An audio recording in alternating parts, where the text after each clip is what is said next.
Pessoal, estamos chegando aqui no Puma, no evento da Proxy, para falar das estruturas offshore no investimento de real estate nos Estados Unidos e oportunidades de investimentos em fundos de investimento que fazem real estate development. Vem com a gente para ficar ligado.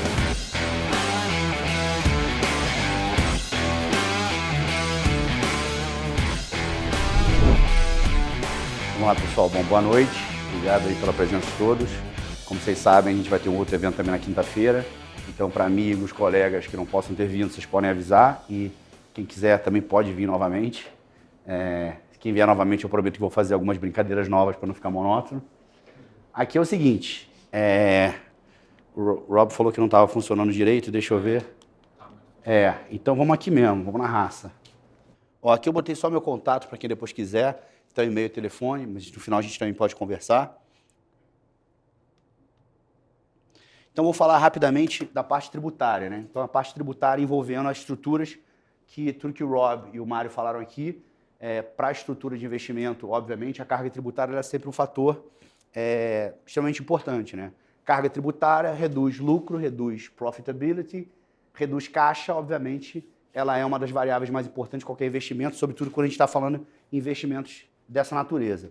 Então, como é que era até 31 de dezembro do ano passado? Por quê? Porque a gente teve uma mudança no Brasil muito importante em relação à tributação de investimentos offshore, né? Pelas pessoas físicas e pelas pessoas físicas por meio de controladas no exterior, ou seja, das offshore mesmo. Então, a pessoa física ela pode aplicar um dinheiro nessa estrutura aqui que o Rob e que o Mário falaram, diretamente na física, mas não é muito recomendado, não porque não funciona para eles. Também para eles tem uma questão em relação ao fundo, em relação ao compliance, mas não funciona tributariamente, é péssimo para todo mundo. Então, o ideal é você fazer uma estrutura offshore, ou seja, você ter a sua própria offshore. Offshore é uma sociedade constituída num território que opere fora do território onde ela foi constituída. Então, por exemplo, se eu crio uma sociedade nas Ilhas Caimã e a operação não ocorre internamente nas Ilhas Caimã, ou seja, eu atendo clientes fora, eu tenho receitas provenientes de clientes que não estão nas Ilhas Caimã, essa sociedade é considerada tecnicamente uma sociedade offshore. Tá? Então, offshore não tem nada de ilícito, offshore não tem nada de lavagem de dinheiro, offshore não tem nada de sonegação fiscal, offshore em paraíso fiscal não tem problema nenhum, paraíso fiscal não é uma jurisdição do diabo, paraíso fiscal é simplesmente uma jurisdição que tributa a renda a menos carga tributária do que a maioria dos países. Tá? Então, quando você ouve na rua, o meu primo, o meu tio, o meu amigo tem uma offshore num paraíso fiscal e você acha que tem alguma coisa de errado, certamente é porque você é leigo, não tem problema, ninguém precisa saber nada. A partir de hoje você deixa de ser leigo e sabe que não tem problema nenhum isso. Então vamos lá, estrutura pré-lei que mudou tudo isso. Como é que a gente fazia antes para investir nesse tipo de estrutura? E vocês vão ver no final, sem spoiler, que é um final imprevisível. Essa é a estrutura atual, depois eu vou mostrar como é que fica a estrutura, essa estrutura pré, depois eu vou mostrar como é que é a estrutura pós-lei. Então, guarda mais ou menos isso aqui. Então, pessoa física, ela constituía uma primeira offshore company. Então, ela fazia normalmente uma BVI, Ilhas Virgens Britânicas. Você pode fazer em Bahamas? Pode. Pode fazer em Cayman? Pode. Pode fazer em Belize? Pode. A gente faz em BVI porque BVI, custo-benefício, e aí temos aqui especialistas aqui sentados também na plateia que podem depois atestar. Temos custo-benefício e em termos de documentação é uma jurisdição fácil de fazer e não é tão cara quanto, por exemplo, Caimã para fazer uma PIC, uma Private Investment Company. Então você fazia uma sociedade que você tinha 100% dos bens. E essa sociedade, do dinheiro que você aportava, $1.000, $2.000, $5.000, ela descia com dinheiro aportando numa nova sociedade que ela constituía. Na primeira, a pessoa física é sócio de BVI, na segunda, BVI é sócio de Delaware. Tá? Então você bota o dinheiro aqui, faz o cash flow para baixo, $5.000, 5 milhões, quanto você quiser, constitui capital social aqui e essa constitui capital social aqui em Delaware. Precisa ser em Delaware? Não. Pode ser em Wisconsin, pode ser em Nevada, pode ser qualquer estado dos Estados Unidos que não tem uma tributação local muito elevada, a maioria não tem, tá? Mas alguns têm. Por exemplo, Califórnia é péssimo. Então você faz, por exemplo, em Delaware para fazer uma sociedade que vai ser, para fins americanos, transparente, né? A gente chama de pass-through entity. Então, sociedade transparente é uma sociedade que, para fins americanos, ela não é considerada como uma corporation, ela é considerada como um arranjo contratual. Então, todos os bens que geram rendimentos, o rendimento não é tributado no nível da sociedade, é tributado no nível do sócio. Então, significa que a sociedade LLC nos Estados Unidos não paga imposto, ela nos Estados Unidos, tá? Então, como é aqui um paraíso fiscal, depois a gente vai falar o que é um paraíso fiscal. O paraíso fiscal não tributa a renda, e a Delaware em si não tributa renda.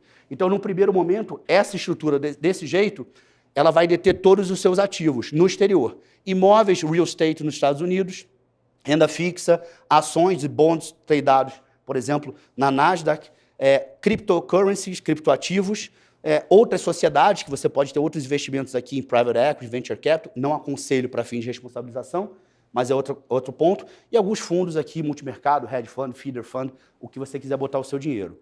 Então, é assim que a estrutura sempre funcionou. Por quê? Porque em Delaware, tudo isso aqui que dava lucro, quando distribuído, liquidado para cá, aqui não era tributado.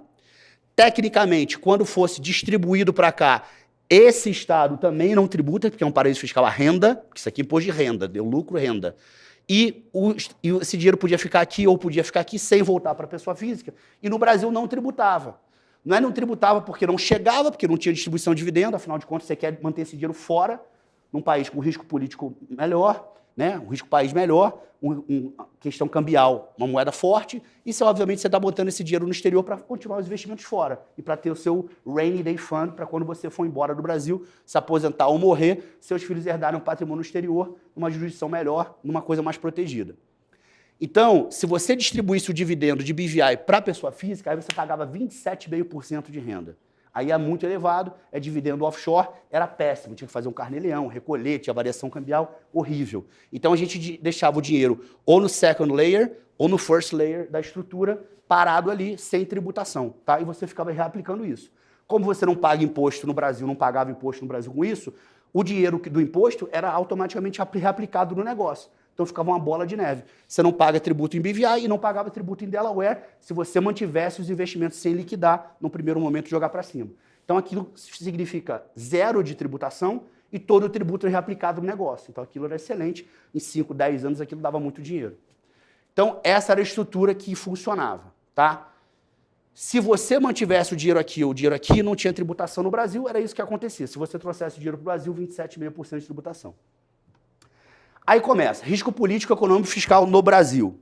Bom, isso aqui, algumas matérias de jornal em relação ao que a gente está vivendo, né? E aí casa muito com o que o Rob falou e com a oportunidade aqui que o Mário está trazendo. Então, para todo mundo que quer diversificar patrimônio e investimento no exterior, isso aqui, de novo, isso aqui não é alarde, isso aqui é jornal, tá? Inclusive os jornais enviesados politicamente. Então aqui a gente tem claramente uma parcial fuga dos investimentos do Brasil depois da eleição presidencial e a partir do governo 23 e agora 24. Então, por questão cambial, questão risco político, insegurança jurídica, a elevada carga tributária, o dinheiro está saindo daqui e, obviamente, é interessante você diversificar o seu patrimônio jogando parte disso para o exterior. Primeiro, para você não ter, eventualmente, uma constrição dos bens que pode acontecer, né? A gente não é alardista, eu sou tributarista, não sou cientista político, mas, historicamente, isso já aconteceu no governo Collor, de certa forma na poupança, e a gente sabe que quando o Brasil está em crise, do jeito que as instituições democráticas do Brasil hoje estão enviesadas, não está fora de uma política legislativa você tomar, por exemplo, para grandes ricos ou super ricos, quem está em mais de 1 milhão agora não vai poder mexer o dinheiro sem autorização, ou vai ter que manter tanto em poupança, a gente não sabe o dia de amanhã, né? Sem ser alardista, mas sendo realista. Então isso aqui é para provar que esses investimentos no exterior, aqui trazidos pela Proxy, fazem sentido econômico. Eu não falo de economia, falo de dados. Reforma tributária. Reforma tributária no Brasil em duas grandes frentes. Sobre o consumo, vocês estão vendo aqui o IVA, né? Imposto de Valor Agregado, o IBS, né? E a CBS brasileiras, mas aí foge um pouco da nossa apresentação. E a reforma do imposto de renda. A reforma do imposto de renda é interessante que o pessoal fala assim, Leonardo, não tem reforma do imposto de renda, não passou o projeto de lei. Não passou qual? Estão sendo mini reformas do imposto de renda, né? Porque tem aquele negócio, né? Do ministro francês de guerra que ele falava, é muito mais fácil depenar o pato tirando as penas devagarzinho que ele não vai sentindo. Não é assim? Então o imposto de renda, o que está passando? Está passando uma mini reforma tributária. Já passou uma alteração grosseira, ruim, para o juros sobre capital próprio, que é um instrumento excelente de remuneração para investidor não residente. É um primeiro ponto. Passou agora a tributação dos offshore e come cotas de fundos de investimento, que é péssimo também para investidor que tem muito patrimônio no Brasil, então você vai diversificar, porque agora você tem o come cotas, você tem uma tributação periódica que você não tinha, você tem a tributação de offshore que você não tinha, Ah, então vou jogar para offshore? Você já tem offshore, amigo. Só que agora tem a tributação. Então a gente tem que pensar em outras estruturas, outras alternativas. Então isso aqui prova que a reforma do imposto de renda que o pessoal está olhando é a reforma sobre consumo. Só que a reforma do Brasil tributária é a reforma sobre consumo. Só que a reforma do imposto de renda já está acontecendo e vai acontecer mais se passar a tributação de dividendos. Aí se passar a tributação de dividendos, aí isso aqui vai virar um caos. Então, você tem que aproveitar enquanto o teu dividendo é isento para botar ele onde ele tem rendimento. E se ele tem mais rendimento lá fora, ou mais rendimento diversificando seu portfólio, é a hora. Não espera tributar dividendo, porque depois você vai ter 15% a menos do rendimento para aplicar onde você quiser, inclusive no exterior. Aí a gente vem para a pergunta que o pessoal, né, acho que muitos de vocês são escolados, mas como isso aqui a gente não sabe o nível que está todo mundo, é importante a gente falar. Utilização de uma offshore, de uma sociedade offshore, de uma estrutura offshore, em paraíso fiscal, né, que o pessoal gosta de dizer, offshore em paraíso fiscal, como se fosse uma frase vinculada. É lícita? É legítima? Claro que é. E aqui tem provas, inclusive, de matéria de jornal também. Né? A gente tem o Paulo Guedes, que foi ministro, com offshore. A gente tem essa aqui, os dados do offshore vazados, do Roberto Campos, presidente do Banco Central, ex-presidente do Banco Central. E aqui, sócio de 20 das maiores empresas do Brasil tem offshore. Mas é claro que ele tem offshore. Ele seria um imbecil se ele não tivesse offshore. Porque a offshore, ela tem diversos benefícios. E a gente divide basicamente em 3 benefícios principais. Proteção patrimonial, planejamento sucessório e redução de carga tributária. Então, se você tem um patrimônio minimamente considerável, você tem que ter uma estrutura offshore, ou deveria ter, não tem que, mas deveria ter uma estrutura offshore. E se você quer investir no exterior, você tem que ter, aí sim, uma estrutura offshore. Você não faz na física direto, que a gente vai ver aqui que é horrível em vários sentidos, tá?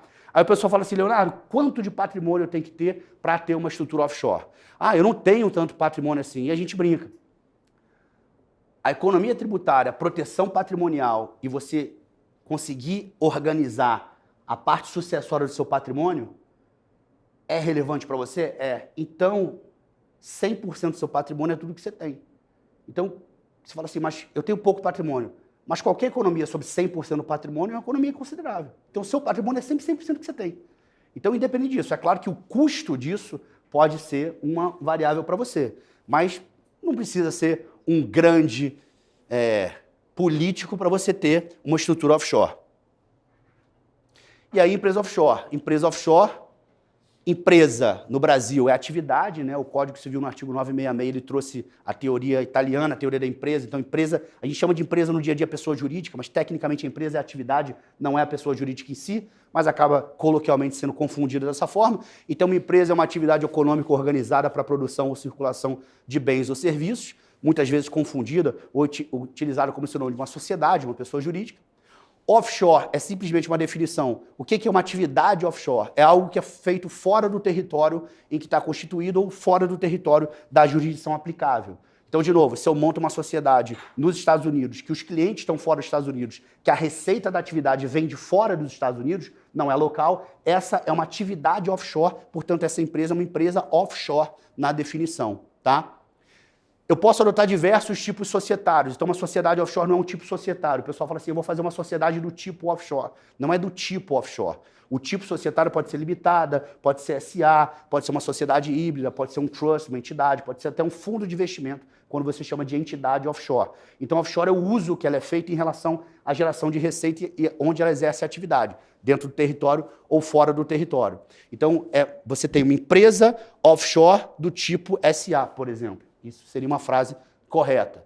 Normalmente, as offshores são detidas por sócios e investidores estrangeiros, que seria o caso aqui. Você seria um brasileiro detendo participação societária numa offshore, investindo nos investimentos que a Proxy está fazendo junto aqui com essa estrutura de real estate de development. Né?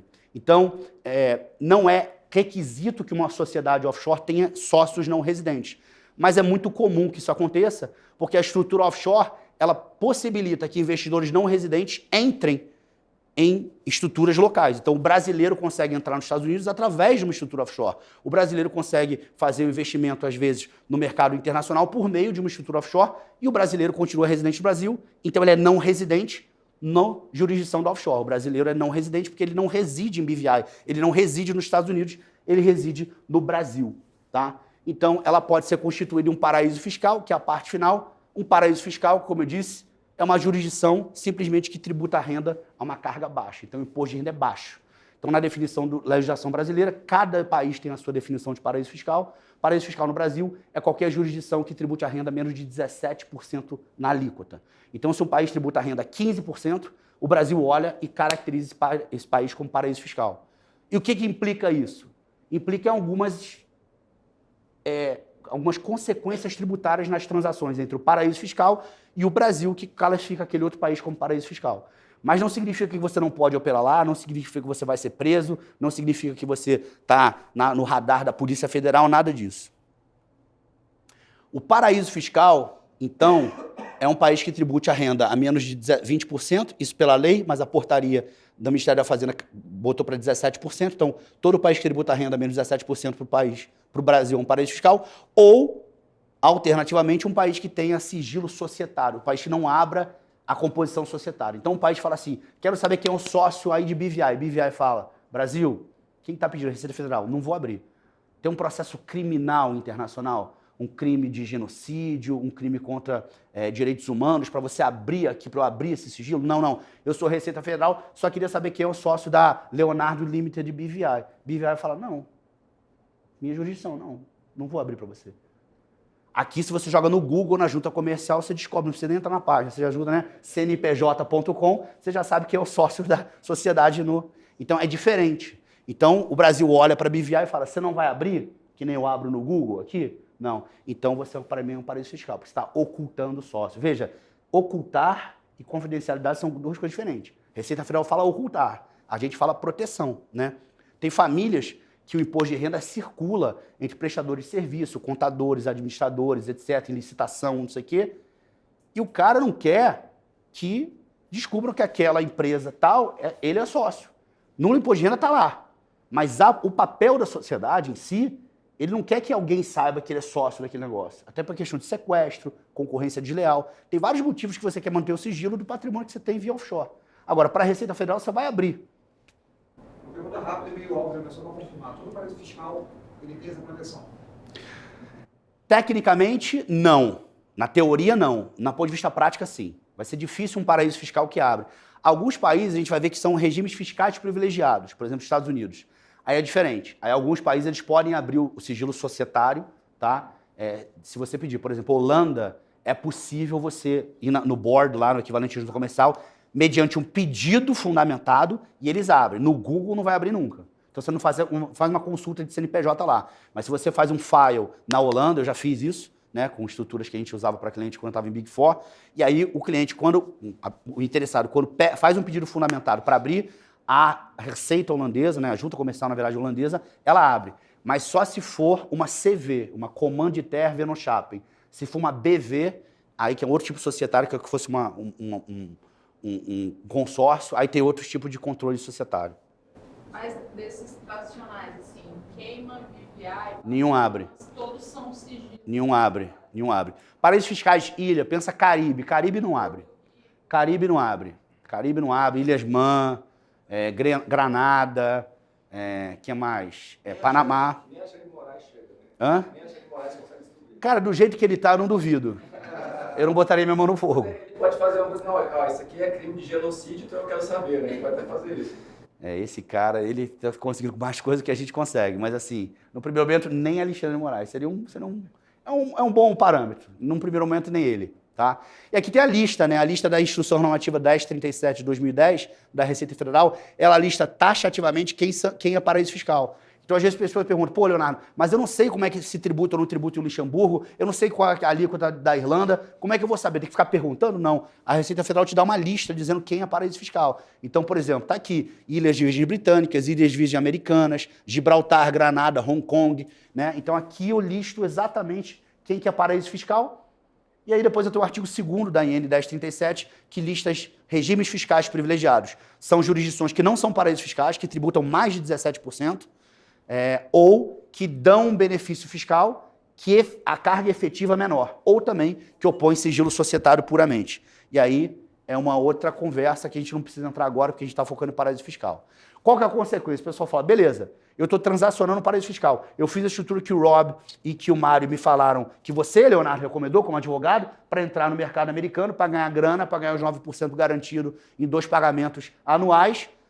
Mas a minha estrutura é paraíso fiscal, eu montei uma BVI e agora? O que acontece comigo? Acontece o seguinte, se um dia o Brasil tiver que fazer um pagamento para o exterior, mas veja que você não faz pagamento, que você está em cima, tá? Você recebe pagamento, porque o dinheiro está fora, para cá. Você não vai fazer pagamento de renda, você não vai pagar juros, você não vai ter ganho de capital, você não vai importar serviço.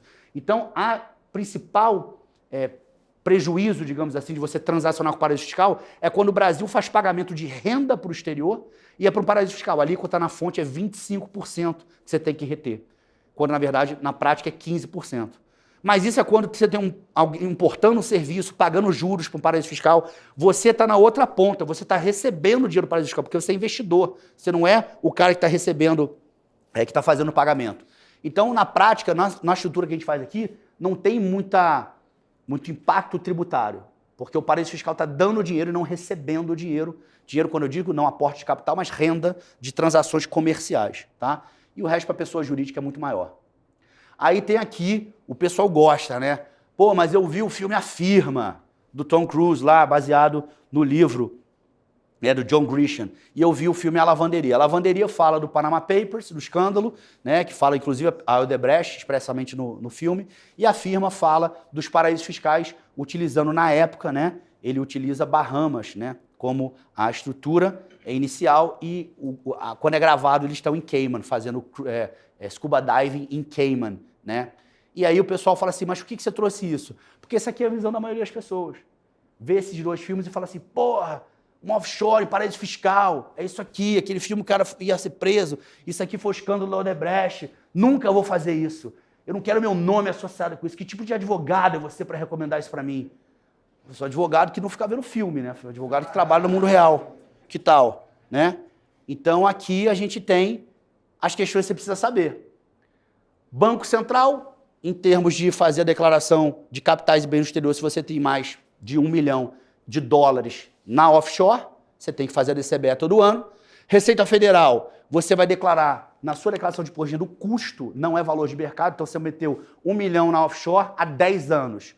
Hoje a offshore está com 50 milhões. Você não atualiza imposto de renda. Imposto de renda é custo, tá? Mas você tem que declarar a participação societária pelo valor que você mandou em reais.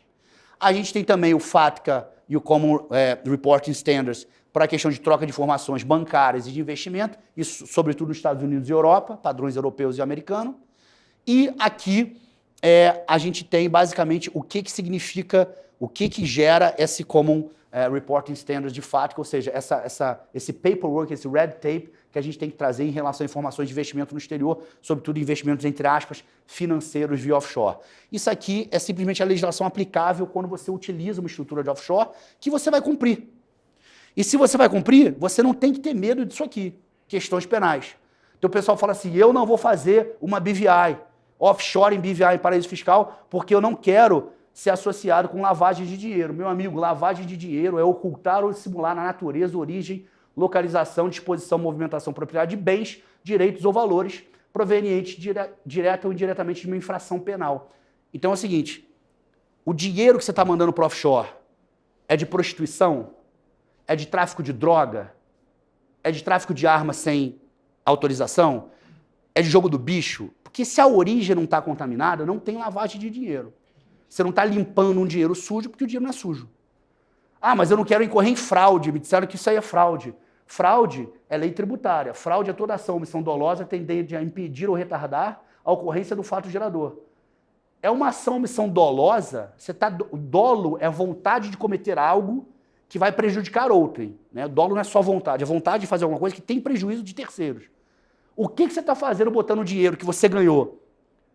Trabalhando como advogado, foi tributado na sua pessoa jurídica, distribuiu para você na física, você pegou esse dinheiro tributado, declarado e botou no offshore. Isso não é fraude, não tem nada de fraude aqui. Não está ocultando e dolosamente fazendo nada. Ah, então a sonegação fiscal é ação ou omissão dolosa tendente a impedir ou retardar o conhecimento da ocorrência do fato gerador. Você está escondendo, você está cooking the books, você está falando que você recebeu R$1.000 quando na verdade você recebeu 1 milhão, É isso que você está fazendo? Você está declarando que você recebeu 10 mil de dividendo todo mês quando você recebeu 100 mil? Porque se for isso, é sonegação. Se não for isso, se você declarou que recebeu 100 mil reais no ano e botou 100 mil reais no offshore, você não está escondendo informação nenhuma da Receita Federal. Você está falando exatamente quanto você, declarando quanto você recebeu. Então tem sonegação fiscal. E evasão de divisa, que o pessoal adora também, é o câmbio não autorizado. Meu amigo, a evasão de divisa é o bom e velho doleiro. Você usa doleiro? Aí tem gente que fala assim, nunca ouvi falar. Pô, então você não usa. Se você nunca ouviu falar, certamente você não usa. Porque você fala assim, doleiro, o cara, sei bem, calma. Você sabe que você advoga para ele criminalmente ou que você usa. Se você usa doleiro, aí realmente você está na evasão de divisa. Se não, meu amigo, você não está fazendo nada disso. Então vamos parar com essa mania, offshore em paraíso fiscal. Não é lavagem de dinheiro, não é fraude, não é sonegação fiscal e não é evasão de divisa. Aí vem a pergunta de $1 milhão que o pessoal adora, que eu tirei, inclusive, do livro de John Grisham, que basicamente foi numa cena do Tom Cruise, né, com Gene Hackman no filme The Firm, que ele fala assim, a diferença entre elisão fiscal e evasão fiscal é planejamento tributário, evasão fiscal é crime. Ele pergunta para o advogado, né, que é o Tom Cruise no filme, o advogado jura e fala assim, a diferença entre evasão fiscal e planejamento tributário é o quê? O que a Receita Federal diz que é? Um bom advogado ou 10 anos na prisão? Então, qual a diferença de planejamento tributário e evasão fiscal? Quando que eu sei que isso aqui que eu estou apresentando para vocês é planejamento tributário, pode fazer, não dá cadeia, não dá tributação de multa tributária, ou na verdade não, é uma evasão fiscal, é crime e você tem que pagar inclusive multa. E aí ele brinca, ele fala, ou todos acima. E a resposta é muito simples. No meu caso vai ser um bom advogado. Não, brincadeira. Não é nada disso. Evasão fiscal é crime tipificado, sonegação ou fraude. Se não está tipificado, meu amigo, segue o jogo, porque é planejamento tributário. A gente tem um limbo aqui no Brasil, que é a simulação, que também não dá infração criminal. No máximo vai ser a representação do Ministério Público, que não vai nada, vai ser arquivado, e você vai pagar 150% de multa. Leonardo, 150% do tributo é muito dinheiro. Aí você espera 1 ano e meio, entra num refis, que a cada um ano e meio vem um refis. Refis é um programa de parcelamento que você paga com 100% de desconto de multa, de juros, parcelar de 120 vezes, usa prejuízo fiscal, faz um monte de coisa e queima esse passivo fiscal que você supostamente tinha que pagar 150% de multa. É assim que funciona no Brasil. Tá? Então, não pagar tributo no Brasil, apesar de ter uma decisão do STF horrível de ICMS, não dá cadeia. Tá? O que dá cadeia é você ocultar quanto você ganha. Ah, eu tiro R$1.000 por mês e o seu cartão de crédito é 20 mil por mês. Como é que você tira 20, você gasta 20 e recebe 1? É isso que você não pode fazer. O resto, meu amigo, montar offshore e declarar na declaração de imposto de renda é moleza, tá? Não tem problema nenhum. Então, remessa para o exterior, legal, autorizada, não há limite para enviar recursos. O pessoal fala, só posso enviar 100 mil por mês, 10 mil dólares. Não. Você sai do país com cash, 10 mil dólares, aquele negócio, né? Que às vezes o pessoal vem com o dinheiro na cueca, né, do exterior. Isso realmente não pode, é crime cambial, é diferente. Tá? Mandar dinheiro para o exterior fechando o câmbio não tem problema nenhum, é legalmente autorizado se você usa um fechamento de câmbio regulamentado pelo Banco Central, recolhe o seu IOF de 0,38, regra geral, não tem limite, pode mandar 5 mil, 10 mil, 1 milhão, 5 milhões, 10 milhões. É possível constituir os veículos em paraísos fiscais, não tem problema nenhum. Tá? As instituições autorizadas no Brasil, no exterior, elas têm responsabilidade. Então, se você manda dinheiro para um fechamento de câmbio, por exemplo, do Itaú, do Bradesco, você sabe que está bem assessorado. Você sabe que não vai dar problema, porque qualquer problema, a instituição financeira é responsável, inclusive criminalmente, em relação a isso, tanto pelo COAF quanto para o fim de imposto de renda retido na fonte, 15%, se tiver. E lá fora também, se você pega uma instituição financeira de credibilidade, ela vai ter um compliance que vai garantir que aquele dinheiro não está tainted, não está manchado, que aquele dinheiro está limpo, tranquilo, e você, obviamente, pode fazer aquela operação de forma tranquila. Pessoal que faz com bancos que nunca ouviu falar, meu amigo vai pagar em meu nome no exterior, começa essas coisas mirabolantes, aí você sai fora. Você faz tudo que é fechamento de câmbio bonitinho em bancos que você minimamente conhece, que aí você não tem, inclusive, a chance de ser bankrupt, de Chapter 11, equivalente do banco quebrar ou do banco sumir com seu dinheiro, ou da cripto no dia, uma hora da outra, a tua exchange de cripto sumir, pulverizar. Então, o resumo da ópera aqui, essa parte aqui em amarelo, é o caso das criptos, né, que a gente estava falando aqui no break também, que é o seguinte, o problema de fazer uma estrutura offshore em paraíso fiscal não é o objeto, estrutura offshore em paraíso fiscal, é a origem. Teu dinheiro foi declarado tributado? Foi. Acabou. Leonardo, e acontece. Já aconteceu de receber um cliente que chegou no escritório, verdade, eu conto história verdadeira, não gosto de falar Mariazinho com Joãozinho, empresário com empresa B, só não posso falar o nome do cliente, aquele que não virou cliente, porque eu não pego esse tipo de cliente. Mas chegou lá no escritório e falou o seguinte, eu tenho 13 milhões que eu quero de reais para botar numa offshore. Legal. Você faz a offshore? A gente estava conversando com o Breno, não faço offshore, porque você é serviço extra brasileiro. A gente, pela OAB, só pode trabalhar com serviço no Brasil. Consultoria pode trabalhar, mas escritório de advocacia não. E eu sou só escritório de advocacia. Então, eu te indico alguém, faça a coordenação e a gente faz essa offshore para você. Beleza. Só que é o seguinte, os 13 milhões, eu não vou mandar do Brasil, não vou fechar câmbio. Eu falei, beleza, deve estar no exterior, não tem problema. Você manda o dinheiro, a gente declara que tem investimento, faz o ajuste do imposto de renda, que você tem origem, e fica o dinheiro lá. Não precisa do dinheiro sair do Brasil desde que você tenha. Imposto de renda dele, patrimônio, 1 milhão. Foi, tá faltando 12. Falei, então, é o seguinte, eu tenho os 12. Tá no exterior? Não, tá aqui. Aqui é onde? Na casa? Não, é o seguinte, tem vários investimentos em imóveis, em real estate developers aqui, que eu tenho. Prédios em construção, apartamentos, até prédios inteiros que eu tenho uma parte. Legal. Só que não estão no meu nome. Eu falei, então não são seus. É a sua mulher? Sua mulher pode ser só... Não. São de pessoas que eu conheço que seguram esse investimento para mim. Acabou. Laranja, testa de ferros. Então eu falei pro cara, não dá. Não dá 12 milhas, não declarado, e nome de laranja você botar lá. Eu falei, não, mas eles conseguem liquidar, vender esses imóveis e mandar o dinheiro em meu nome lá. Eu falei, mas o dinheiro não é seu, não foi tributado, não foi declarado, não pode. Então o problema não é o objeto, ou seja, o aporte na offshore em paraíso fiscal. Isso é objeto. O problema é a origem, pô. O dinheiro do cara não está declarado, não foi tributado, tem o nome de laranja. Porra, é esse dinheiro que não pode estar lá. Aquele 1 milhão de imposto de renda, pode mandar para offshore no paraíso fiscal no dia seguinte, não tem problema nenhum. Tá? Essa aqui é a grande diferença. Você, duas coisas que as pessoas às vezes perguntam assim, por falta de conhecimento. Você, olha, vou mandar dinheiro para a minha corretora dos Estados Unidos 038, IOF, e por enquanto eu posso mandar o quanto eu quiser. Você vê que o Brasil está, politicamente, isso pode alterar tanto a tributação quanto segurar um pouco os patrimônios aqui, porque eu vejo gente falando assim, olha, vou mandar logo, antes que mude o 038, e quando eu posso mandar? Excelente pergunta, porque a sua pergunta é uma preocupação que eu também tenho no mercado de clientes que perguntam isso, mas que ela supostamente, ela não deveria ser um problema. A gente acabou de passar um marco cambial que é para acabar com esse tipo de coisa, para dizer, manda dinheiro, não manda dinheiro, tira a burocracia, facilita tudo, e no marco cambial está o phase-out, a diminuição do IOF, até para fins de OCDE, que é a tributação de capital. E a OCDE, os países da OCDE não tributam capital, tributam renda. Então, até 2027, 32, sei lá, cada hora tem um prazo naquele negócio, vai ter 0 de IOF em tudo. Vai acabar a tributação do capital, do dinheiro. Então, assim, marco cambial, facilidade, manda, desmanda, não precisa mais registrar ROF de um monte de operação no Banco Central, legal, flexibilização. E phase out do IOF, daqui a pouco não vai ter 0 de IOF para tudo. Então, já todo mundo falou assim, que ótimo. Só que é o seguinte, marco cambial é lei.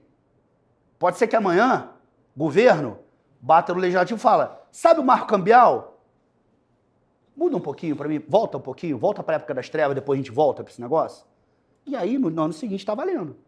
Tributário, o IOF, não tem que ter anterioridade anual, porque é tributo sobre capital, é tributo extrafiscal, e nem a noventena. Então, o IOF, meu amigo, amanhã pode aumentar. Vocês já vivenciaram isso no Brasil. IOF é o seguinte, decreto ou portaria publicado hoje. Que horas? Edição extraordinária de Diário Oficial, 6h30 da tarde. Ninguém mais está lendo Diário Oficial, nem a estagiário. O estagiário já liberou para ir para a faculdade. Eles não vão para a faculdade, mas tem que liberar, senão a gente toma multa da OAB. Então o cara já foi embora, o estagiário foi embora às 6 horas da tarde, não está mais lendo Diário Oficial. Edição extraordinária lá de Brasília, 6h30 da tarde, só vai ler amanhã. Acordou amanhã, o que acontece? IOF aumentou. Ué, do dia para a noite, o IOF pode. É uma das exceções ao princípio da legalidade, anterioridade, nonagesimal e anual. Ou seja, pode mudar uma canetada. O marco cambial não, vai demorar um pouquinho mais. Mas o Banco Central pode ter uma portaria, uma resolução do Conselho Monetário Nacional que não muda o marco cambial, mas que pode engessar. E isso também é imediato. Então, essa vacácio legis do Banco Central também não tem, porque é regulatório. Então, eu não ficaria preocupado com isso, mas eu ficaria preocupado com isso porque, assim, em 24 horas, o Banco Central e a Receita Federal podem mudar esse negócio. Então, a sua pergunta é muito boa por isso. Estamos andando para o contrário, mas para voltar, é assim, entendeu? Tá? Vantagem da estrutura. Eu vou passar isso aqui, senão eu vou estourar o tempo. O pessoal gosta de fazer efeito no meu PowerPoint. Eu odeio efeito, porque faz um negócio de... fica esperando, né? Manda logo a resposta, pô. Tá aí, ó. Diferimento da tributação. Né? Isso era pré-lei, tá? Até 31 de dezembro do ano passado. Diferir a tributação, não pagava imposto de renda no Brasil. Essa é a única que mudou. O resto tudo fica igual. Viabiliza trade de ativos e criptativos com facilidade no exterior. Quem trabalha com, quem opera criptativos, se você tem a exchange ou a administradora aqui no Brasil, né, mais essas brasileiras mesmo assim, é muito pior do que você ter no exterior, entre aspas, né, exterior, porque não está em lugar nenhum, esse negócio teoricamente está em lugar nenhum, não tem jurisdição, mas é muito uma facilidade maior. Acesso a investimento no exterior, como essa oportunidade que eles estão trazendo aqui, redução de burocracia e compliance fiscal, porque antes a gente ia fazer o carnê-leão, que era recolher DARF, mês a mês, fechar câmbio, um saco, uma burocracia gigantesca. Facilita pagamento exterior, é claro que você está fazendo pagamento exterior, os meios de pagamento exteriores são muito mais desenvolvidos, inclusive utilização de PayPal, Venmo, um monte de outras coisas que você pode utilizar para fazer ajustes, inclusive ajustes que você faz num clearance em instituições muito mais gabaritadas que as brasileiras. Apesar que o sistema financeiro brasileiro é muito bom, desenvolvido, e é até parâmetro para muitos países, inclusive. Exposição ao dólar, moeda forte, um pre-immigration planning. Pre-immigration planning é engraçado pelo seguinte, sempre que você pega um cliente, ele fala assim, eu odeio o Brasil, daqui a pouco eu vou para Miami, mas ele nunca vai. Vai para Miami, nunca vai para Miami. E o cara que não fala nada é o cara que vai. Então, eu estou atendendo um cliente meu, não sei o quê, ele, vou fazer reunião mês que vem, não estou aqui. Então, vou para Sarasota. Vou morar em Sarasota, na Flórida. Né? Por quê? Não, enchi o saco. Falei, você não me avisou? Eu falei, não tem que te avisar, você é meu advogado, eu vou te avisar para onde eu vou morar. Eu falei, não, achei que tinha uma relação de cumplicidade. O cara foi embora. Aí eu fiz a saída definitiva dele e foi embora, sei lá, 24 horas depois da reunião. E aí, quando ele vai, ele tem que ter um pre-immigration planning. Porque ele vai para lá com dinheiro Brasil. Ele vai para lá com conta bancária no Itaú, no Bradesco, com investimento em renda fixa aqui, com investimentação em fundo. Ele vai para lá, ele vira residente nos Estados Unidos, Worldwide Income Taxation, tributa tudo, um monte de coisa no Brasil que ele vai ter que tributar, tirar antes para ter liquidez e chega nos Estados Unidos como pessoa física com dinheiro. É péssimo. Você chegar nos Estados Unidos ou na Europa, uma estrutura offshore que eventualmente você pode diferir a tributação, ter uma vantagem de investimento, deixar o dinheiro em moeda forte, porque ele teve que fechar dólar para real imediatamente para ir. Então, quando o cara vai, às vezes o cliente fala, daqui a 2 anos meu filho vai estudar, vai fazer faculdade, eu vou me aposentar em 5 anos, fazer a estrutura offshore da tua offshore com dinheiro lá fora, uma BVI, uma LLC, é fundamental para sair para o Brasil bem. Ainda que a estrutura offshore possa não ser usada para isso, 95% dos casos, ela ajuda você a chegar num país de uma forma mais organizada do que você chegar, pessoa física, com dinheiro no bolso do Brasil. É péssimo isso, dá muita burocracia até uma tributação majorada dependendo da jurisdição. Planejamento sucessório. Offshore é planejamento sucessório na cabeça. Pode sair do ITCMD, dependendo da estrutura, a gente vai falar aqui. Você pode já fazer uma realocação de ativos não obedecendo à legislação brasileira. Ah, você está burlando. Você fala assim, é muito legal quando a gente briga com o dinheiro, quando o dinheiro está com você na mesa. Então você vai jogar pôquer, o dinheiro está com um cara ali, você não consegue pegar. É melhor quando o dinheiro está com você, ainda que você perca, você pega o dinheiro e fala assim, mano, vem pegar, tá comigo. Quando você está brigando e o dinheiro está longe de você, é ruim. Então você faz o planejamento sucessório, não estou falando que é para fazer isso, mas se você não obedece a ameação ou não obedece alguma coisa no sucessório lá fora com a offshore, isso é uma outra coisa que o inventário, quando falecer, vai ter que ser ajustado aqui. Mas veja, o dinheiro já foi alocado. Então você faz a estrutura e fala assim, minha esposa vai entrar em 100%, minha segunda esposa. E meus filhos, por algum motivo, eu não quero que peguem nada. Você faz o planejamento sucessório, que a sua esposa entra na sociedade com 100% e fica com aquele dinheiro. Ah, mas quando eu falecer, meus filhos também têm. Tem, mas veja, você não queria que ela ficasse? Ela está lá. Depois vai na justiça disputar.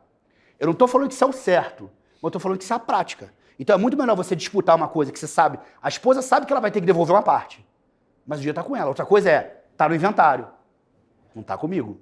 Entende? Então, a gente tem que pensar em coisas práticas. Na teoria, mas na teoria o filho vai pegar. Quanto tempo vai demorar?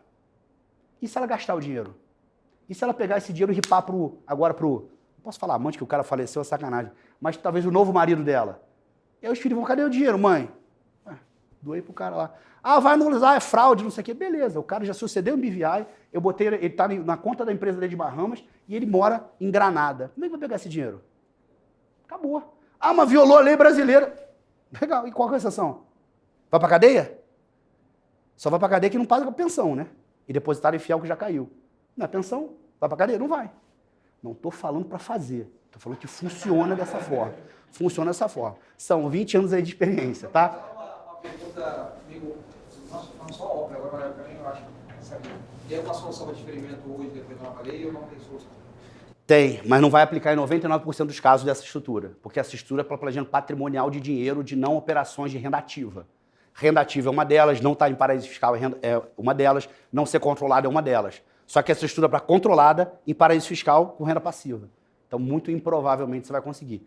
Tem uma forma de você brigar por tratado contra a bitributação. Aí você tem que tirar dos paraísos fiscais e botar nos regimes fiscais privilegiados. Por exemplo, você vai botar uma estrutura em Luxemburgo, muito mais cara, mas tem tratado. Posso entrar com uma ação judicial ou esperar ser autuado e disputar isso administrativamente, ganhar 5, 6 anos, e depois ir para o judiciário disputar e dizendo o seguinte, tem tratado Brasil-Luxemburgo, a renda produzida em Luxemburgo não pode ser tributada no Brasil pelo artigo 7º dos tratados contra a bitributação, que é business profits. Isso é uma coisa que o Brasil já tem uma decisão favorável do STJ, do caso da Vale do Rio Doce, do ministro Napoleão Nunes.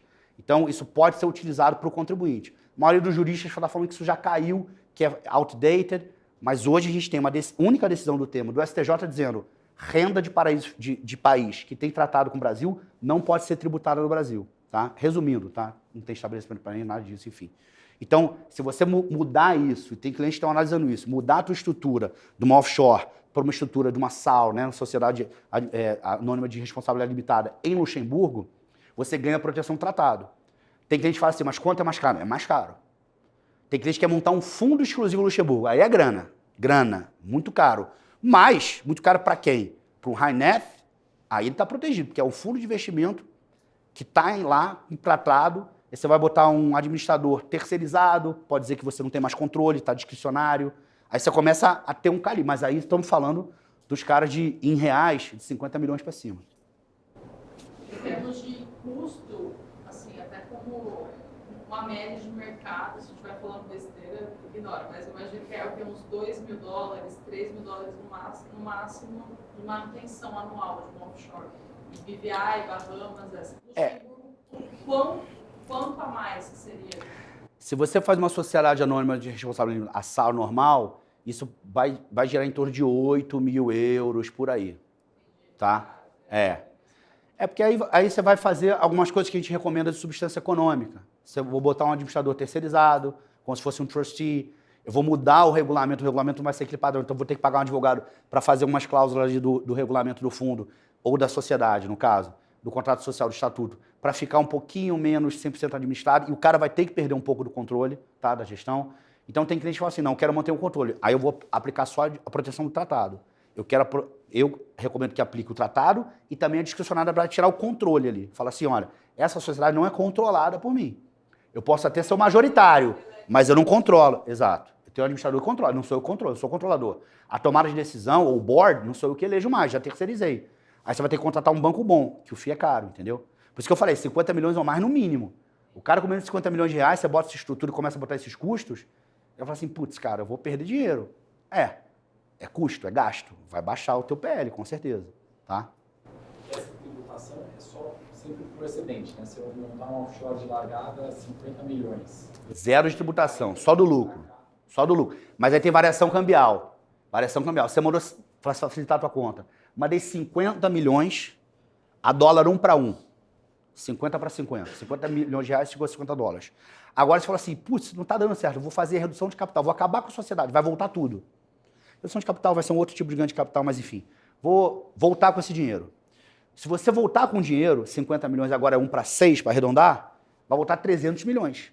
Só que foi 50 de dólar e voltou 300. É 50 de dólar lá com 50 de dólar lá. Só que aqui era 50 milhões de reais, vai voltar 1 para 6, 300. Essa variação vai ser tributada pelo imposto de renda. Até porque você ganhou, né? Porque voltou 300, saiu 50 em reais, você ganhou. Né? Aí é a variação cambial pura. Agora, se continuar o SEC 49, não tributa. Nada. E se você botou 50 para 50 e teve $1 milhão de lucro, e esse $1 milhão foi distribuído, a gente vai ver que agora não precisa ser distribuído só de ter o lucro, esse $1 milhão em 31 do 12 você vai fechar o câmbio comercial, esse $1 milhão está 1 para 6, 6 milhões, você vai pagar, aí aqui vai pagar 15% flat sobre $1 milhão, que é 6 milhões de reais, é sempre em real, 15% de 6 milhões de reais. Você perguntou a alíquota? Depende. Ganho de capital vai ser diferente, não vai ser 15%, vai ser progressiva. Vai ser 15% a 22,5%, que é ganho de capital. O lucro da coligada ou controlada aí que é flat de 15%. Então tem uma diferença se é lucro ou se é retorno de capital. Retorno de capital é progressivo, 15% a 22,5%, que nem você paga quando você vende imóvel, etc. Quando é lucro puro, PL da sociedade, aí é só 15%, não é mais progressivo. É outro inciso da legislação. Tá? Outra pergunta aqui que é coisas que o pessoal devaneia por aí, mas, por exemplo, o cara abre lá no offshore, lá manda 5 milhões, e aí, de repente, ele, sei lá, começa a gastar esse dinheiro lá fora e, sei lá, compra uma casa, Uma Ferrari. E tal, não sei o quê, e, de repente, ele liquida offshore, manda o dinheiro, devolve para o Brasil e fala assim, olha, eu não tive ganho de capital e tal, não sei o quê, então gera zero. Mas formou, comprou alguma coisa lá nos Estados Unidos. E aí, como é que fica isso? É o seguinte, tecnicamente, para quem não pegou, é o seguinte, mandei $1 milhão para R$1 milhão. 1 para 1. Chegou $1 milhão lá. Esse dia tá parado, finge que não tá rendendo nada, ou rendeu um pouco e depois eu perdi. E aí ficou zerado. Aí eu falo assim, quer saber, vou comprar uma Ferrari. Aí eu troco o capital social, caixa da sociedade, por veículo, no imobilizado. Só troquei conta patrimonial.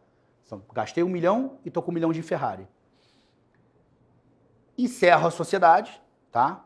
E essa Ferrari que estava no nome da sociedade passa a ficar no meu nome, não residente. Finge que pode, lá no Detran dos Estados Unidos, enfim, não vai poder, mas finge que pode. E aí você, pessoa física, é dono de uma Ferrari nos Estados Unidos. Para a Receita Federal, você fala assim, ó, não teve ganho. Era $1 milhão, ficou a Ferrari, acabou a sociedade, a Ferrari é minha. O que a Receita Federal vai entender é o seguinte, se foi simplesmente o capital que você mandou, $1 milhão, não tem tributação. Se aquele $1 milhão gerou 2 e você comprou com o segundo $1 milhão a Ferrari e depois você perdeu o suficiente, como o lucro que você utilizou para comprar é como se você tivesse distribuído o lucro para você no Brasil, 27,5% de tributação que você não pagou, e depois de tributar você foi lá e comprou a Ferrari via sociedade. Então todo gasto que você tem que não é business expenses, que não é gasto da sociedade, da atividade operacional, porque você vai fazer uma holding lá fora, ou uma empresa que vai fazer investimento financeiro. Ela não é uma empresa que compra e vende Ferrari. Então você vai para a Disney, gasta o cartão da sociedade, clássico, né? Montei a BVI, abri a conta no JP Morgan, ou no Morgan Stanley, aí tô lá, vou para a Disney, torro com a família. $50 mil de viagem. Ah, é o dinheiro da sociedade lá. Tecnicamente, esse dinheiro não era sociedade. Ele era sociedade, mas quem gastou foi sócio. Então é como se tivesse distribuído 50 mil para você que é sócio no Brasil, na época era 27,5% de tributação, e você, depois que recebeu esse dinheiro, você gastou na física. Só que em vez de ir e voltar, você gastou direto aqui. Então, quando você tem um gasto que não é o gasto da sociedade, do objeto social da sociedade, se a Receita Federal te pegar, porque ela tem que te pegar, e é difícil de pegar, porque cartão corporativo de uma atividade exterior não tem tanto cruzamento de informação assim. Até tem disponível, mas vai ser difícil de pegar. Se ela pegar, ela vai falar, como se você tivesse distribuído, tem que tributar, você não tributou. Então, 27,5% na época, com 150% de multa, que era a simulação. Hoje, seria o equivalente a 15%, com 150% de multa mais Selic. Então, se você desvirtuou o gasto do que a sociedade faz, é como se o gasto fosse do sócio. Se foi do sócio, tem que tributar no sócio, entendeu? Qual a chance de você pegar isso? Qual a chance? Quanto você vai me pagar para responder isso? Agora vira o número logo, pergunta para ele quanto é que eu vou ganhar em 5 anos no investimento dele. É, porra. Eu acho que tem 2 tipos de Receita. Não dá tempo de conseguir pegar essa informação. Pode pegar a língua, mas eu acho que... Eu até responderia a sua pergunta, mas como eu não ganho nada para isso, eu não vou responder, tá? Mas, assim, é 99% de chance de pegar? Não é 99%. Essa resposta pode te dar, não é 99%.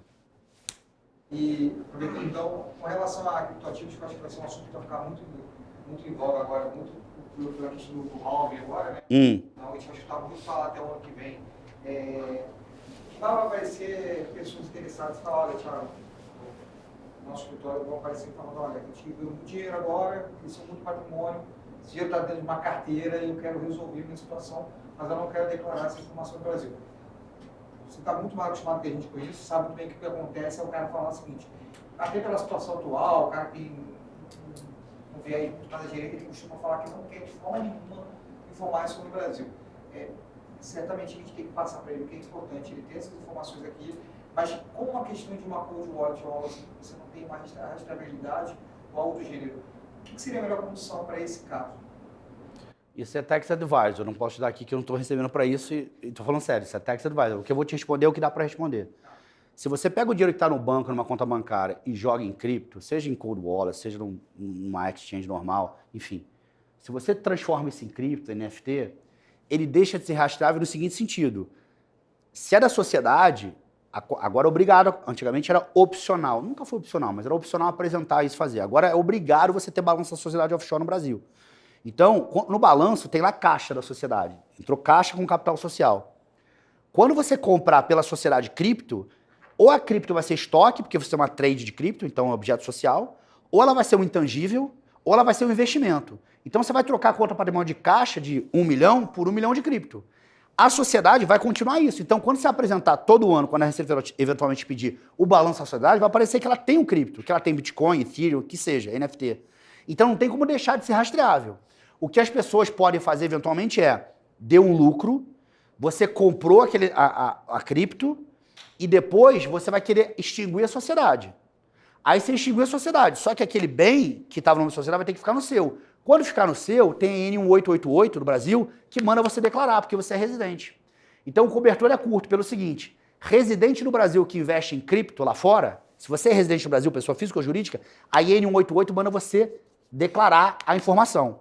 Se você não declarar e estiver investindo no Brasil, é a exchange que vai declarar para você.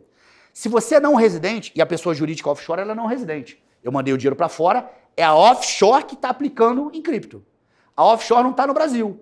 Então a offshore não entra na IN88. É só para residente no Brasil. Não residente não declara. Só assim, não precisa declarar, beleza. Mas no patrimônio dela, e portanto no balanço patrimonial, e se ela vender na DRE, vai aparecer que ela tradeou cripto.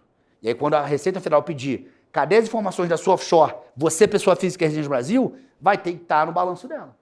Então assim, botou para offshore deter o cripto, não entra na IN88 de declaração. Mas ao mesmo tempo, tá no balanço dela. Esse cara falar que perdeu a chave do... Ele perdeu a chave, mas tá na sociedade. Aí perdeu a chave é o seguinte, a sociedade tem, mas você não tem liquidez. É o pior dos mundos. Não. Assim. Entendeu? O traceability do negócio não tem como você fugir. Tem como fugir com aquele cara que fala no escritório. Ó, eu tenho 12 milhões. Compraram cripto para mim. Botaram no meu nome. Legal. Mas assim, é sua? Se é sua, por que alguém comprou para você? Entendeu? Aí na pior das coisas eu vou falar assim, beleza, você quer regularizar isso? Eu regularizo para você. Doação. Esses 12 milhões foram dados para você? 4% de 12 milhões. Aí você limpa, não é limpo, porque o dinheiro não é sujo. Quer dizer, pode ser sujo, não sabia a origem do cara, mas não é tributado. Nesse teu caso é o seguinte, sumiu. Doação. Doei para fulano a cripto. Paga 4% e o dinheiro tá lá. Aí tá com quem? Sei lá, com a tua mãe, com o teu irmão. Mas aí o teu irmão, se for residente aqui, na N88, tem que declarar que ele tem cripto. Você tá entendendo? Saiu da offshore, é alguém no Brasil, residente no Brasil, tem que declarar, senão você viola o N888. Aí é violação de norma, entendeu? Ó, eu não sei que horas são, Mário, que acabou o tempo já? Caramba, acabou o tempo demais, né? Então vamos lá, vamos falar aqui o que eu fui falar. Nada disso que era para falar aqui era para falar. Então vamos falar o que é para falar. Para falar isso aqui, ó. Vou investir diretamente na estrutura aqui apresentada hoje. Beleza? Não. Horrível. Desvantagens. Sucessão. Você morreu e você investiu direto na física lá, acabou, tá? Abertura de inventário no exterior. Dificuldade de acesso aos recursos. Demora de 2 a 3 anos, média, depende da jurisdição, se é Bahamas, se é BVI, se é Caimã. Média, 2 a 3 anos para esse dinheiro, para esse inventário no exterior ser resolvido para o teu herdeiro entrar e ter cash para ele. Custo elevado, tributação. Já vamos falar aqui, a tributação mais ou menos de 40%, depende do patrimônio alto, até 40% de state tax nos Estados Unidos. E custo com assessoria. Morreu no exterior, teus filhos vão herdar, vai ter que contratar advogado para suceder na empresa, para fazer a questão do inventário local lá, para as informações do Receita Federal Americana, um monte de coisa você não vai fazer sozinho, alguém tem que assessorar você. Vai ter custo com advogado ou com assessor local. E penalidade se você atrasar. Morreu, seu pai morreu, eu sou herdeiro da empresa, mas eu não estava no contrato social da empresa, eu não sabia, não sei o quê, ou estou na empresa, mas ele fez investimento na estrutura do Mário e do Rob direto na física. Então você não entrou na empresa, você vai entrar no investimento, só que ele faleceu. Abriu inventário aqui. Como é que você vai ligar para quem nos Estados Unidos para falar, Rob, agora sou eu, sou o filho do fulano. Cara, peraí, mas morreu? Cadê? Certidão de óbito, inventário, burocracia aqui nos Estados Unidos. alto custo, demora, burocracia. Então, bloqueio das contas dos ativos no exterior, né? Nesse caso seria a conta bancária de investimento, em caso de falecimento nos Estados Unidos. Faleceu, está bloqueado. Evitar fraude. Não é assim, faleceu. Eu sou banco, então, Rob, o Mário, eu sou o filho do fulano. Posso suceder ele aí no investimento? Não. Tem um procedimento para isso. Vai demorar, tá? Necessidade de entrega da declaração de herança nos Estados Unidos. Vai tributar por herança, porque a herança dos Estados Unidos é o locus rei cito, onde está o bem. Então o bem está nos Estados Unidos, o não residente, 40% na cabeça, tem que pagar e tem que fazer o paperwork, o red tape gigante para esse negócio limpar, tá? E, além disso, você tem a necessidade da autoridade fiscal americana, aqui vai ser a federal, em fazer um certificado liberando os bens para os herdeiros. Isso, em média, 2 a 3 anos, e elevar os custos, além da burocracia, um saco, contratar local advisor, etc. Qual a estrutura offshore? Se você fizer BVI, ou Delaware, por exemplo, a estrutura clássica, após o falecimento do titular, do patriarca, do pai, da mãe, sei lá, se você tiver a cláusula de joint tenancy, que é como se fosse uma conta conjunta, uma posse conjunta da sociedade, ou o equivalente, você pode ser um trust, ou um share trust mesmo, né, a cláusula, ou classe A e classe B de ações, enfim, vários veículos de sucessão que você já bota na estrutura offshore. Os herdeiros têm acesso imediato aos bens. Na prática, 1 a 2 dias, minha experiência é que, dependendo do prestador de serviço, em 48 horas, 2 dias, você consegue acesso à conta. Então, o pai faleceu, está na estrutura offshore, que detém investimento aqui no exterior americano, faleceu, o filho que está na sociedade com joint tenancy, em 48 horas tem acesso àquilo para liquidar, vender, etc. Ou simplesmente para ficar ali, suceder e ficar de boa. E no Brasil? No Brasil vai correr paralelo. É o que eu falei para você. Você quer brigar com dinheiro aqui ou com dinheiro na mão do juiz? Eu prefiro brigar com dinheiro na minha mão. Porque qualquer coisa eu gasto. O juiz, cadê aquele dinheiro que não nasceu? Gastei. Vou preso? Não. Aconteceu o que comigo? Você está devendo então para o seu irmão. Beleza. Era 10 milhões? Se você nunca vai ganhar mais 10 milhões na vida, seu irmão nunca vai ter mais 5 milhões na vida. Certo? É basicamente isso. Isso aí você define no operating agreement da empresa? Não necessariamente. Você pode fazer várias formas. Assim, o operating agreement é o contrato-chave que você vai ter isso. Mas se você faz um trust, vai ser no deed of trust, no letter of wishes, os dois vão ter que ter isso. Se você vai fazer, por exemplo, uma estrutura de foundation, no ato constitutivo da foundation, mas é no equivalente ao Article of Incorporation de qualquer sociedade, tá? Se eu estou fazendo no offshore, eu vou entrar aqui no offshore. Se eu estou fazendo na BVI, na BVI, se eu estou fazendo na LLC, que eu não recomendo, porque você vai fazer sempre a sucessão aqui, essa é a sociedade operacional, você vai fazer um operating agreement sim, tá? Porque o trust, ele vai também ser registrado, constituído dentro dos Estados Unidos, ou não? Você faz uma trust também? Você pode fazer em vários lugares. Você pode fazer em BVI, você pode fazer na Escócia, eu já fiz na Nova Zelândia. Qualquer país de common law. Qualquer país de common law reconhece o trust, você faz lá. Aí é questão de preço. Hoje em dia, o custo-benefício, os melhores são no próprio Estados Unidos, até porque a legislação americana, enfim, muito mais desenvolvido, ou em BVI. São as duas principais jurisdições. Sabe quanto custa um trust em BVI? Temos alguém aqui para responder essa pergunta. Quanto custa um trust em BVI? Você sabe? Você? Não? Eu achei que você soubesse. Quanto em torno de $8 mil? Não. Cara, Estados Unidos talvez 8, talvez em BVI você consegue menos. 5, 6 pau, talvez. Aquele Vista Trust, que é o trust de prateleira, eu acho que deve estar uns 6, 7 mil dólares. Nos Estados Unidos, se você faz por escritório de advocacia é mais caro, se você faz pela prestadora de serviço, talvez uns 8, 9 mil. Nos Estados Unidos, não residente pode fazer um trust? Pode, claro.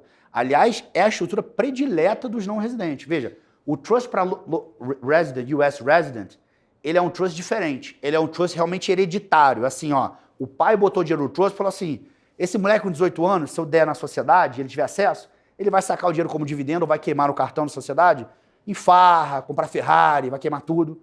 Então o cara bota no trust, pro trust ser uma coisa, aquele negócio, já vi, quem tem animal doméstico, que o bicho vai comendo e só vai sair na comida do dia, sabe? Travado. Então você bota o dinheiro ali para ir travado, Com 18 anos, você pode sacar dinheiro, o tuition fee da faculdade. Se você casar, você pode sacar até um valor de $1 milhão, mas tem que ser para comprar o imóvel que você vai residir depois de casado.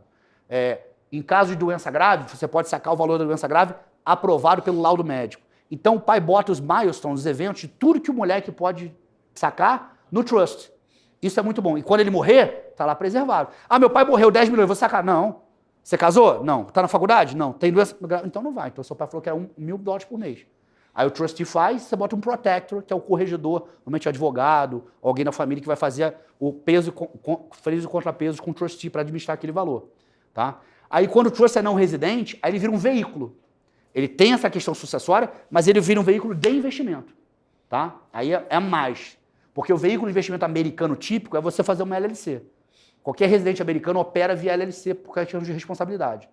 Mas o gringo, ele vai num veículo. O veículo pode ser uma LLC, pode ser uma corporation, dependendo se você vai ter muita despesa, e pode ser o trust. E aí, no caso do trust americano, seria então sócio da BVI ou vice-versa? Você pode fazer os dois. Você pode fazer inverted trust ou direct trust. Aí depende de jurisdição que você está. Se você quiser fazer uma holding company para o trust ser veículo, você faz a BVI, o trust embaixo, e o trust está só aplicando no mercado. O trust seria equivalente a LLC, no meu caso.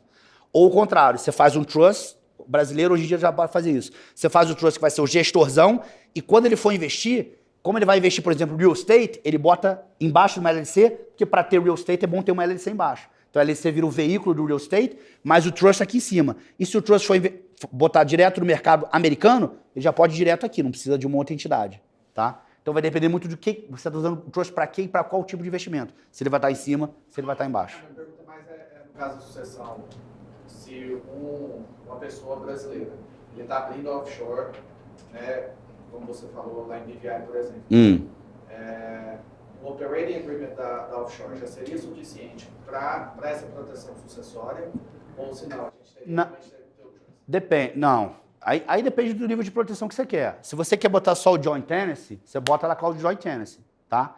Você pode usar um shared trust, que é a cláusula de trust de prateleira, um trust que é uma LLC disfarçada, não é um trust, mas é um trust tão padronizado que ele é quase um trust de prateleira. Ele é trust, mas ele funciona como uma LLC. Você pode nem fazer isso, você pode fazer classes diferentes de cotas, como se fosse uma preferencial, e botar pro teu filho. Que ele fica preferencial e você fica com os direitos políticos, tá? A gente tem uma especialista aqui na plateia, que é a Ana, que entende muito disso, trabalha comigo lá no escritório, na área de private wealth. Então depois você pode tirar todas as dúvidas com ela e ela não vai te cobrar nada, tá? Na hora de sócio, tem que cobrar. Então, beleza.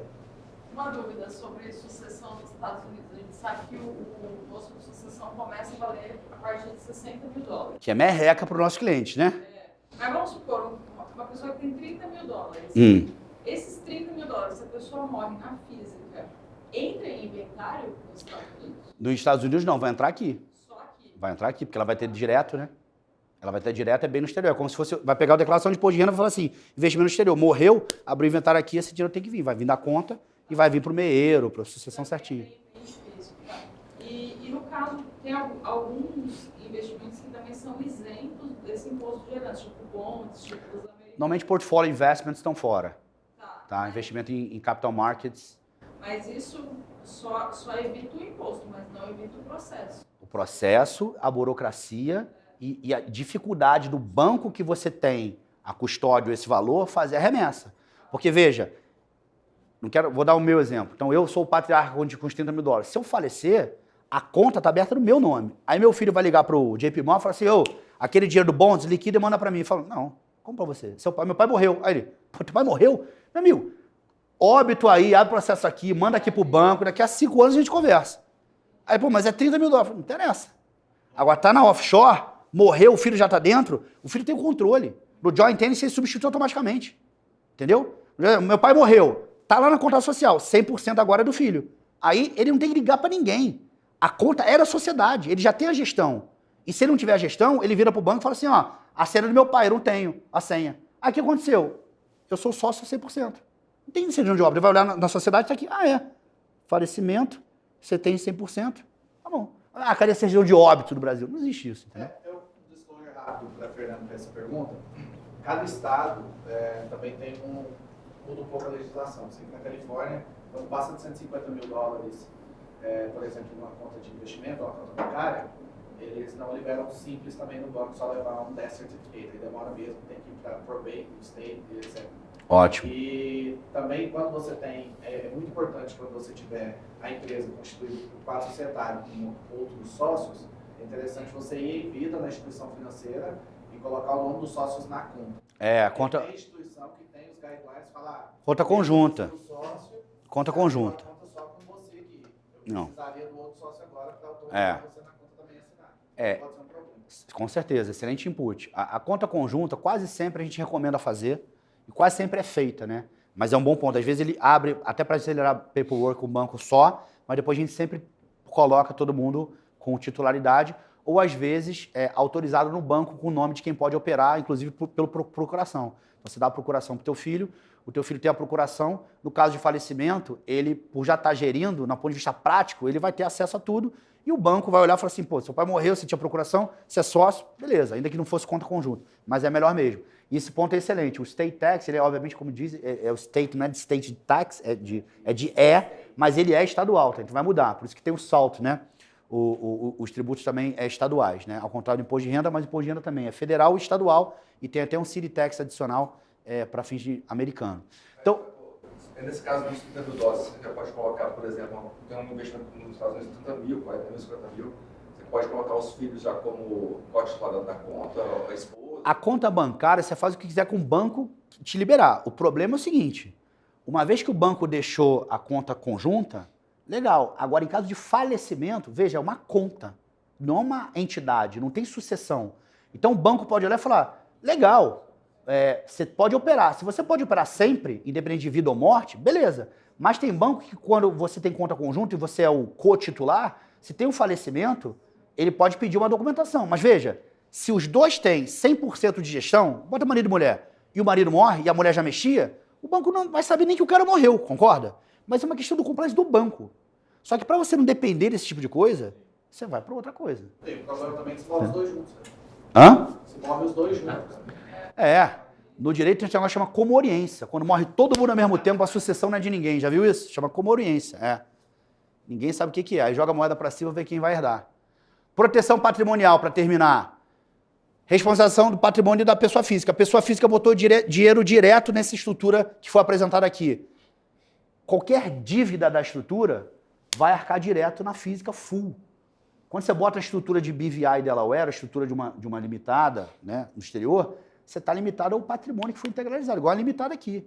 Então o cara está no investimento ali, deu algum problema, porque às vezes brigou com o Rob, brigou com o Mário, mandou tomar banho, tomou uma ação de uma civil claim ali de esse cara está causando aqui na nossa estrutura, para o cara sair fora e o cara não quer sair, beleza, vou botar um dano moral aqui de 150 mil dólares, e o cara botou 100, que foi um investimento ali.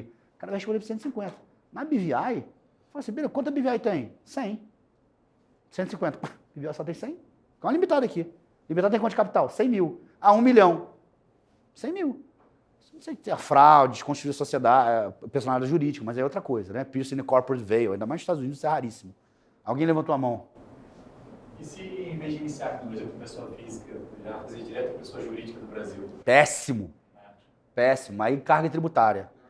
Tudo que você lucrar no exterior, no Brasil vai ser 34% em vez de 15%. Aí, meu amigo, em regime de competência, esquece. Aí você vai dobrar a tributação. Aí para fins tributários, horrível. Tá? Então, patrimônio. Limita a tua proteção patrimonial, fica só limitado ao quanto você aportou na sociedade. O patrimônio detido no exterior por uma pessoa jurídica é sempre melhor que detido aqui para fins de golpe de Estado, variação cambial, moeda forte, tudo isso a gente conhece, tá? E a questão de maior confidencialidade pela estrutura, na sua declaração de imposto de renda está dizendo que você tem a sociedade, mas não diz quanto que a sociedade tem em outras sociedades, porque é a custo, é histórico. Então você tem um blocker de quanto é investimento que para fins de confidencialidade é sempre bom. E outra, a empresa de baixo, lembra que é BVI e Delaware, ninguém sabe, teoricamente, quem é o sócio da LLC, só você, que é uma BVI. E aí BVI é detida por você. É claro que os órgãos públicos, sobretudo brasileiros, podem solicitar essa informação, mas, num primeiro momento, as pessoas privadas não conseguem saber isso. Só quem sabe é quem montou a estrutura. Então, às vezes, só assim, tem um real estate developer que está investindo com o Mário, uma LLC nos Estados Unidos, chama Leonardo. É do Leonardo? Não sei. Abre aí. Não dá para abrir. Conseguiu abrir crawl. Quem que é? Uma BVI. Tinha sócio da BVI? Não sei. A BVI não vai abrir. Então, você não vai conseguir saber. Só o governo que vai saber se ele solicitar essa informação. Da questão, já falamos aqui, o state tax, o tributo de herança nos Estados Unidos, 18% a 40%, acima de 60 mil. Então, botou direto na física, morreu, 40% da maioria dos nossos clientes na cabeça, não tem choro, horrível.